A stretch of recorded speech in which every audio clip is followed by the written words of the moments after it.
இன்னைக்கு ஒரு வினா பழமொழி சார்ந்த வினா. பழமொழியை பாருங்க. பொருத்தமான பொருளை தேர்வு செய்க அப்படின்னு சொல்லும் பொழுது நெல்லிக்காய் மூட்டையை கொட்டினார் போல அப்படின்ற வார்த்தைக்கான பொருத்தமான சொல் எது அப்படின்னு கேட்டிருக்காங்க.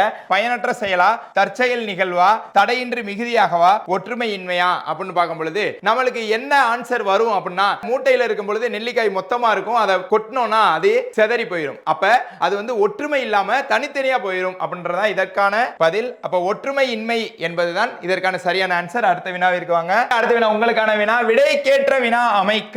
மீனாட்சி சுந்தரனார் தல புராணங்களை பாடுவதில் சிறந்தவர் அப்படின்னு சொல்லியிருக்காங்க. தல புராணங்கள் என்றால் என்ன? தல புராணங்கள் எத்தனை வகைப்படும்? மீனாட்சி சுந்தரனார் தல புராணங்களை எப்படி பாடினார்? தல புராணங்களை பாடுவதில் சிறந்தவர் யார்? இந்த 4 வினால இந்த பதிலுக்கான வினா எது அப்படின்றத கண்டுபிடிச்சிட்டீங்கன்னா கமெண்ட் பாக்ஸ்ல கீழே பதில சொல்லிட்டு போங்க. இன்னொரு வீடியோட நாளை சந்திப்போம். நன்றி, வணக்கம்.